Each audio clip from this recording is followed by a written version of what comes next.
Hello and welcome to Streamtabulous. This one's a bit different. I am going to throw some little reviews into my channel, and mostly it's because the equipment that I'm using may help others, uh, particularly if you're on a low budget and you're getting into streaming. And of course, if I upgrade my phone hardware, I'll talk about that and the way it affects doing the photo restorations that I do as well. But what I want to talk about today is this little Kmart camera. And the reason I want to talk about it is because a lot of people that are down my way in Australia getting into streaming for the first time do go to Kmart and buy what they call the streamers kits, the microphones, even the keyboards, the mice, and particularly these web cameras. And I want to talk about the web cameras because they're, quite frankly, then for the price that they are, yeah, well, we will talk about that. And yeah, but first of all, let's see the intro.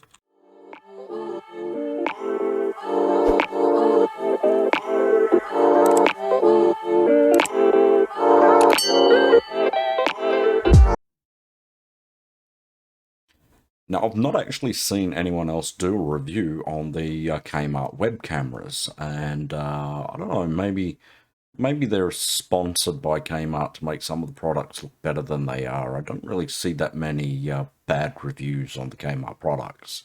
Um, it's always, for the price, it's great.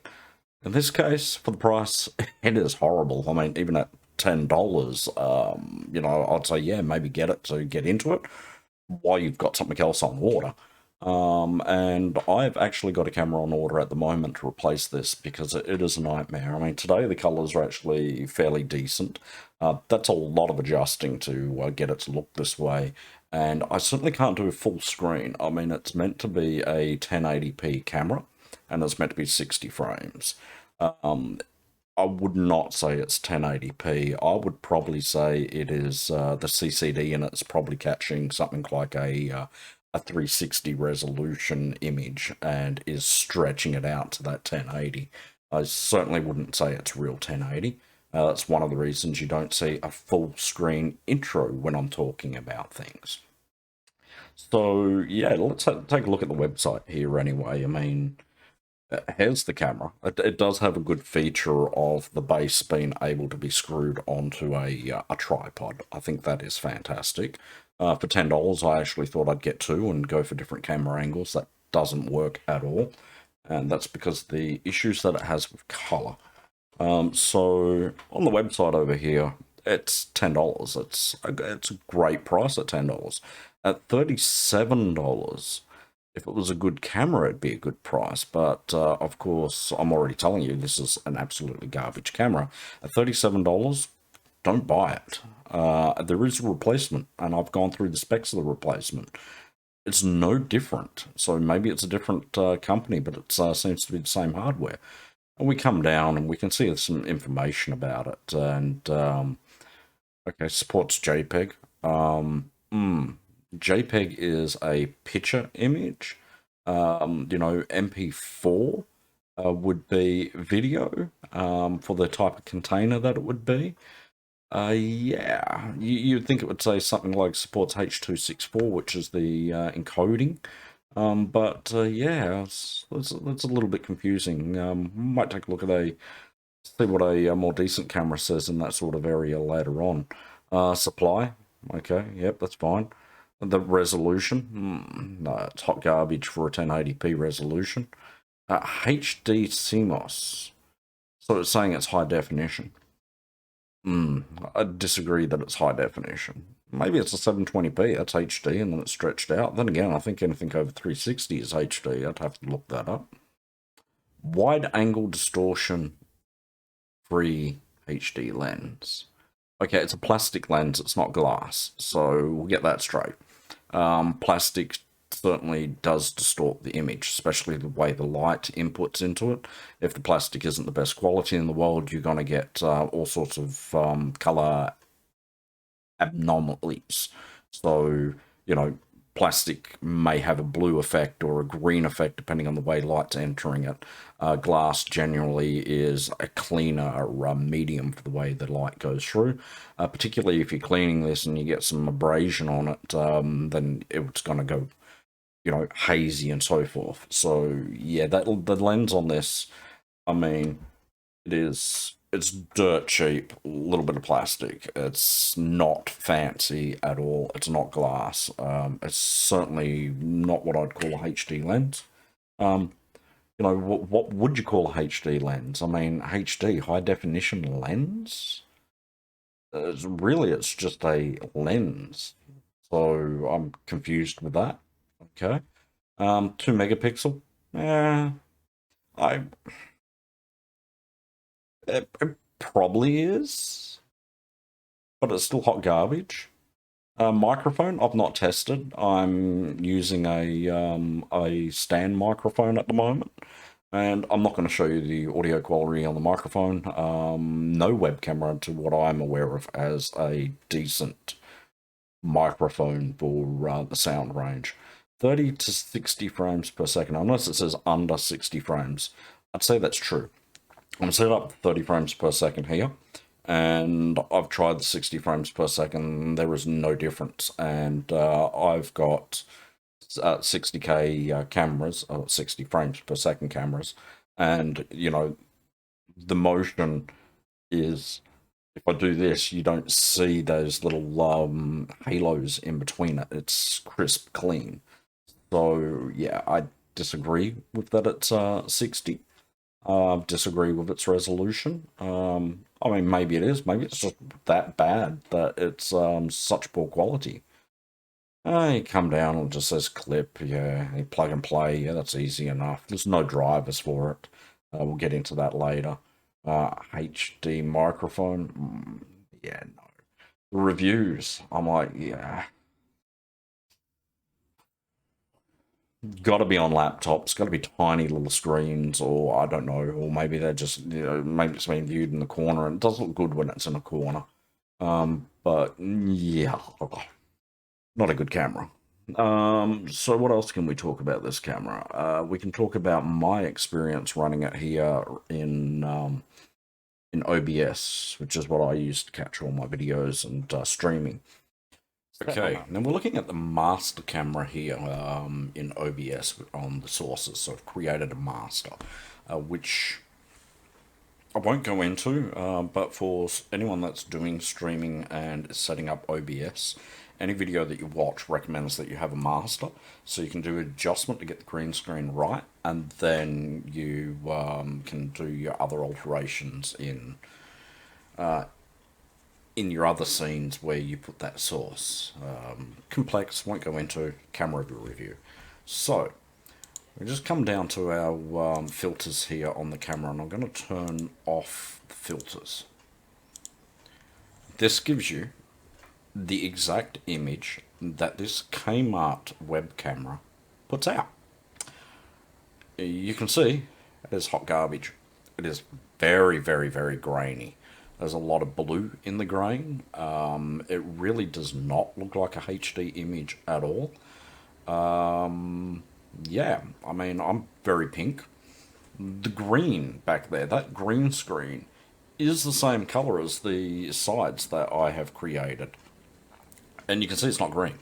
I've had to go in and use filters to really oversaturate the image to try to get some sort of green and actually get it working. And shouldn't have to do as many adjustments as I'm having to do in OBS to get this to work. It gives you an idea how bad the camera is.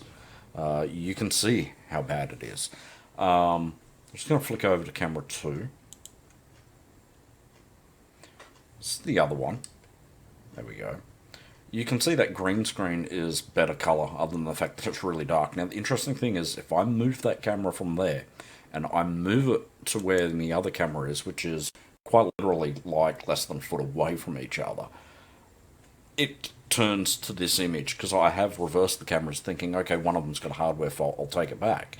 But that is not the case. The camera just can't handle light reflection off my face. There's no light in front of me. This light that you're getting back here is actually off. That is just the camera washing out and oversaturating everything with this horrible white look to it. I have a white wall. The only light which is coming off is a bit of sun reflection off the wall and off the monitor. This should not happen. Not at all. This is clear sign of a really bad built camera. Like, very, very poor. At the $37 price range that this was, and the other one that I showed you that it's taken its place, this is bad for that price range. Like, really, really bad. This is like a $15 camera. It's probably like $5 worth of hardware inside of it. I'll show you something. We come down to video configuration and we'll see our Pro Amp settings for the video. You can see here, there's no adjustments. Even though that's lit up, you can't adjust it. You can't put auto on, can't do anything. White balance does nothing at all. You can apply it and it does nothing. It's just broken. But it's not broken, it's made this way. If your camera doesn't have those settings where it can auto adjust or have you adjust those settings in it, that's a really, really bad sign. Yeah, I mean, it's just not good. So I'd keep away from this camera. I really think that the people that are doing the Kmart product reviews are a little bit on the take. I really do. I can't see someone spending that money on the products and going, oh, you know, it's not the best quality, but for its price, it's awesome. Really? Sometimes it's better paying a little bit more money, and I'm on a pension and I'm broke. That's saying something.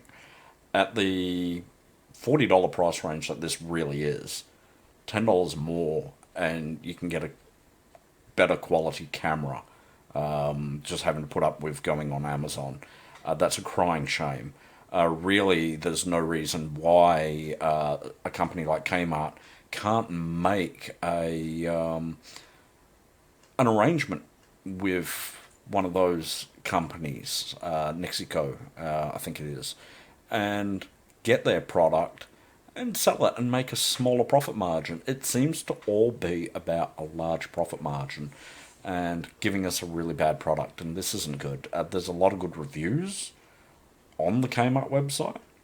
You have to question seeing this and seeing not one review on YouTube of this product.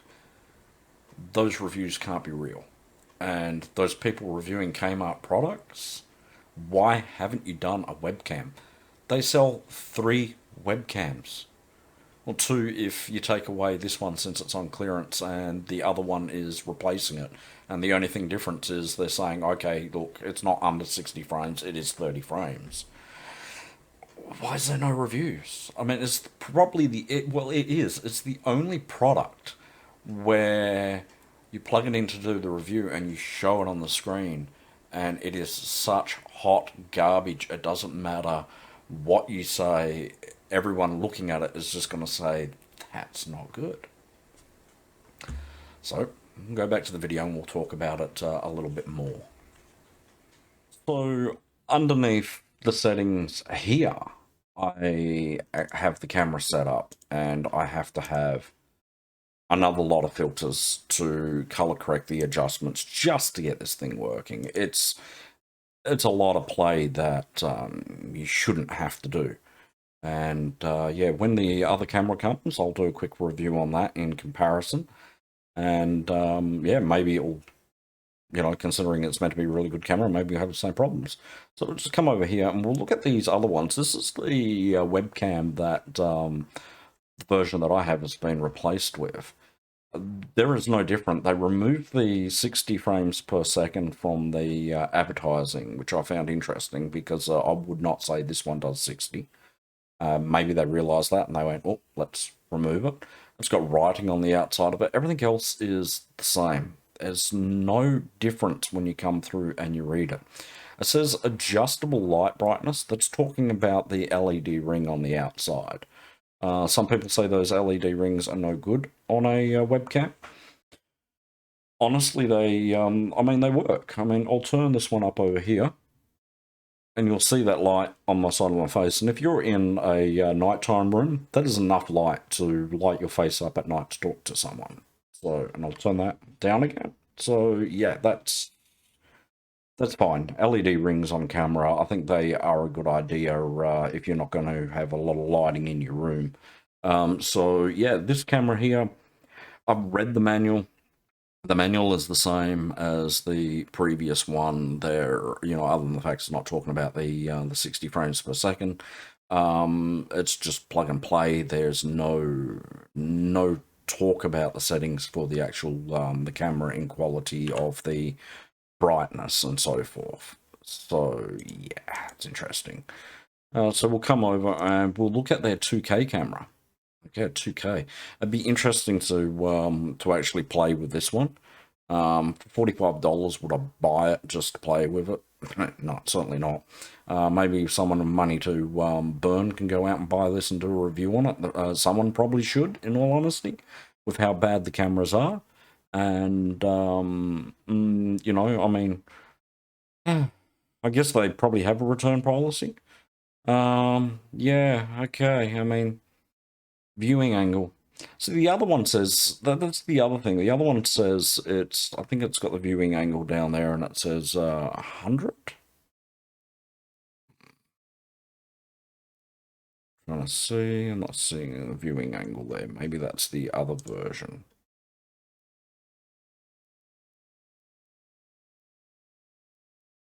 Not seeing it there. Maybe it was in the manual. But I do question these viewing angles. The one that I'm using, I mean, this is it. I mean, if you picture this as a square, that's all it's picking up. It is right in on the face. It doesn't have a decent viewing angle. So it's not what you'd expect as a wide angle lens where you're catching more of the top, bottom, and sides. It is a framed camera, and it is really close. And I mean, that is something you see on some cheap digital cameras where they bring it in about 3 foot to get the most out of the light entering the lens. So it's catching more details that way and not having to work as hard. So yeah, I wouldn't pay that. The one I have on order is this one. If you look up the reviews, and there's a lot of reviews on it, it seems to be a good web camera. The interesting thing is people that run proper streaming channels and the ones that do the tech reviews, all the big channels, they're using SLR cameras with HDMI out, and then they have HDMI capture cards. That's a lot of money. I mean, I think the cheapest capture card is probably just over $100 for a decent one.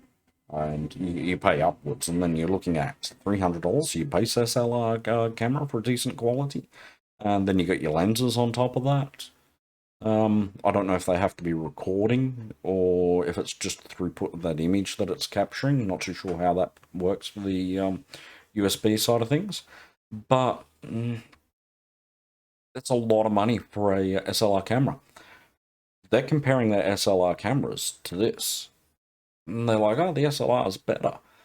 But when you look at the quality of this image, and then you take into account the Facebook compression, which they're probably not actually going back and reviewing their videos, they're after they're being posted online, they're just looking at their B-roll of each of the devices. And obviously, the digital SLRs are better quality.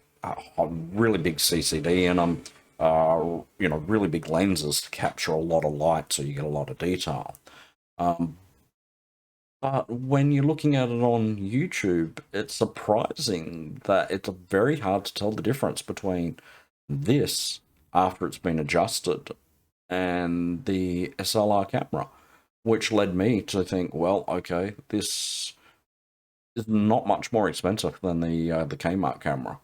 And I mean, there's Officeworks and JB Hi-Fi, and there's unknown brands there as well. And this sort of price range or higher. I'm like, well, I'd rather buy one which I've seen a lot of reviews on. There are some bad reviews on this where people have received it and it hasn't worked. I hope that doesn't happen. I'll find out hopefully next week. And, you know, hopefully it's all good. And you come down, you read the settings on this, and I mean, this is chalk and cheese. Um, so the Kmart one being eating some chalk, and this one being eating some good cheese.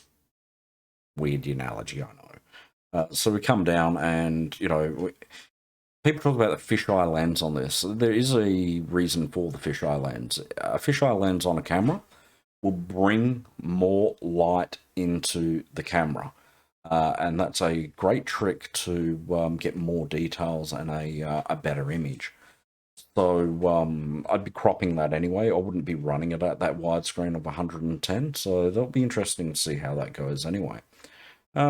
This microphone on it, I'm not interested in that. You know, I don't think anyone that's doing streaming would be interested in using a microphone on a camera. And I'll do a review on the Kmart microphone. And yeah, I mean, even starting out, I would like just go, look, I'll plan this for 2 months or 3 months, whatever you need to get the money together to get some moderately decent stuff. I got the Kmart camera thinking that, hey, this is going to be good. It seemed good at the beginning, and then suddenly, you know, day to day, just the very, very light changes, and this camera couldn't, or this camera can't handle those light changes. You look at the video I posted yesterday, and you'll see my hair's really dark. And then you look at it today, and you'll see there's a completely different color palette. There's no adjustments done. It's just that camera cannot do that slight adjustment to actually correct for it. So what I like about this one is we come down, and we come down to, you can do internal zoom and crop, and I'm assuming that is software-based padding, cutting the edges and whatnot. I don't believe that's going to be a hardware-based zoom. I mean, that'd be impressive. You'd hear the mechanics working. That'd be a lot of extra money to do that mechanical zoom. So clearly that's going to be software-based. And it says here, Mexico software. So in the software. So that's definitely cropping it, outputting it, and then you're seeing what you see there. We can do that in OBS with that type of cropping. This here, you can go through and it does have the adjustments for your brightness, your contrast. I believe it has auto settings on there as well. That makes a massive difference for a camera, because that means the camera is auto adjusting to your light, and that's what you need. And of course, the quality of the CCD, from what I've seen in this one, and I'm paying close attention to the backgrounds, and I'm particularly looking for green in their backgrounds. Anything which is green or blue in the background looks correct. It doesn't look like this where it is grayed out and just absolutely hot garbage. So when I get the next Go camera, I will do a review on it, and we'll see the difference, and we'll see how, hopefully the green screen's a lot better. Right now, this can't adjust to the light. So what's happening, because it can't do its light correction correctly, you can see that green screen is actually changing color in the background, causing these abnormalities to actually happen. Okay, so, and, you know, that's not good. And yeah, I don't want people seeing the rubbish on my dining table behind me when I dump some stuff on there, or nick Lego on it or whatever. So yeah, I want my green screen. You can see these abnormalities happening now. Putting the hands there has thrown it out to the point that it's still not able to adjust to where my face is. It's just having a hard time. So that is the Kmart webcam. I don't recommend it at the price that it is. If you buy the other one, you should have at least 7 days to take your receipt in and the product in and get a refund. Could I do that to do a review of the other one? Yeah, absolutely could. Am I going to? No. You know, I don't have the viewers to do that. And could you imagine doing that, walking in constantly to a store? And they're just so used to you bringing stuff back. That's not a good look for anyone. And any reviewer that's doing that is pretty damn dishonest. I would hope they are buying the products and then donating them to someone, because obviously, I mean, this sort of camera, it would be good to donate it to someone that might want to use it just for family to see someone that they don't have the money to go out and buy things, but they've got a cheap old computer and they need a webcam on it because they want to do, I don't know, Skype or something like that. So in that case, you know, these sorts of cameras are more usable. So that's my review on this Kmart web camera. And I've not seen any other reviews on the Kmart web camera. And I do have two of them, so I can tell you that it is not a fault with the camera. For both of them to be identical with the exact same sorts of issues, this is just a really bad product. And considering it was normally $37, it's not worth buying at all. I wouldn't recommend the other ones. Go out, look for a better camera. And any of the Australian tech reviewers that are out there, you know, go out and buy these cameras and actually do the reviews on them, and save people like me the frustration of having to deal with it. There's a whole heap of cameras, JB Hi-Fi, Officeworks. There's a J Burrows one at Officeworks for around about the, I think it's about the $50–$60 mark. And it turns out J Burrows is a brand purely for Officeworks. That's kind of like these cameras then, right? How bad is it going to be? There's no reviews on it. It's take it home and cross your fingers and hope for the best. And this day and age, you'd think there would be a lot of reviews out there, and that is a missed market from these Australian tech reviewers that are reviewing Kmart stuff. I don't understand how they've missed doing a review on these cameras. So, yeah, do that. Do the reviews. Save me and other people the hassle. There's a lot of people that want to get into some form of streaming, and for me, it's a educational thing of teaching people, and face-to-face and that eye contact is a bit more of a human interaction than just seeing someone fiddle away at something. And yeah, I find that's important, that human interaction, and that's why I wanted the webcam on my streams, recordings. So that's something that needs to be looked at. Those reviews. Maybe I'll have to take it upon myself and actually work out how to do it. Maybe if I end up getting, you know, people that are liking and subscribing to the channel and want those reviews, I might look at doing that. So yeah, like, subscribe, get the bell on. I will do a review on the on some ring lights. I'll do a review on the microphone, because I'm probably not the only person out there that wants to do this sort of thing, or is struggling to get into it, or has a very low budget to get into it, and my budget is practically nil. And that's it's something no one really looks at, is those very low budgets to no budget, particularly young people that are starting out. They're going to want to know that information, and most of the reviews are already in the hundreds of dollars for these web cameras. Logitech is the one that a lot of people review. $199 Logitech camera. And surprisingly, it gets good reviews. And when you compare it to even this cheap, nasty camera, it is equally as bad, and it is a very blurry image from what I've seen on the reviews. Not worth it at all. So get that bell on and watch when I get the other camera, and I'll have it set up, and I'll go back through and I'll compare it to this one, and we'll see if how much better it actually is. I mean, if you see my intros go to a full screen beginning before I actually go into the restoration of photos, then you know it's a lot better camera than this. So I will see you in the next one.